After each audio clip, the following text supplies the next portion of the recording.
Degree college में आया तो हम लोग भीतर प्रिंसिपल मैडम के कमरे में कुछ ऐसे ही अनौपचारिक चर्चा कर रहे थे।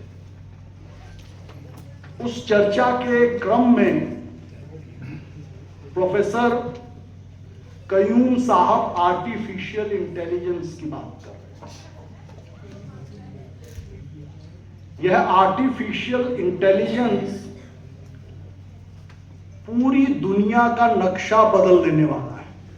अभी प्रधानमंत्री जी अमेरिका गए हैं, पेरिस में उन्होंने आर्टिफिशियल इंटेलिजेंस के विषय पर चर्चा की विश्व के अन्य नेताओं के साथ,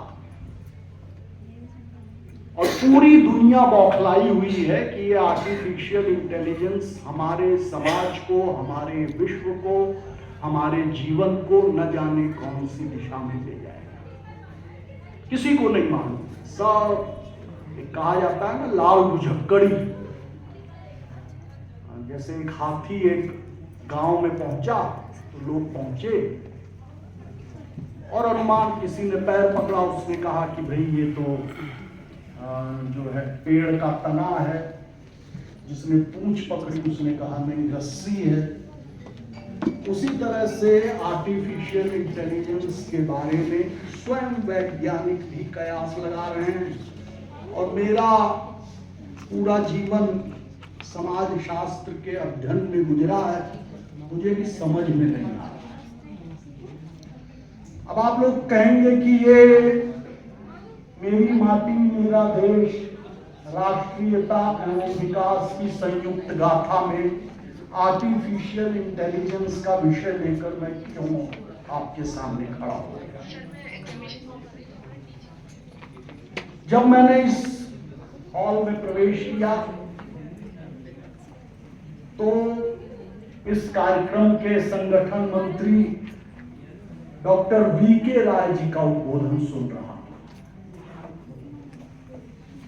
और सचमुच उनके उस उद्बोधन से मैं स्वयं अपने गांव में पहुंच गया।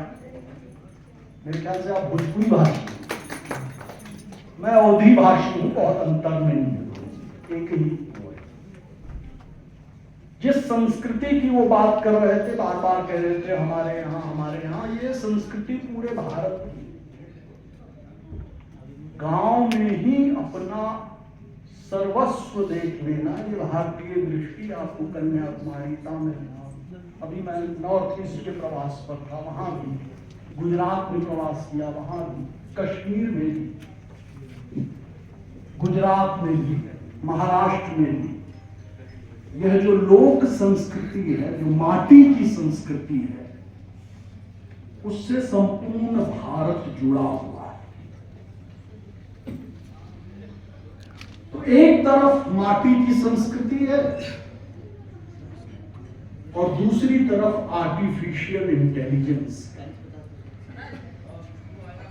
इसके बीच से यहां पर बहुत से युवा स्कॉलर्स, इसके बीच से हमारा क्या रास्ता निकलने वाला, इस पर बहुत गहन मंथन करने की आवश्यकता है। ये तो एक पक्ष है। कई बार ऐसा कहा जाता है कि भारत एक समय में सोने की चिड़िया थी। ज्ञान, आध्यात्म, विद्या, परंपरा, धर्म,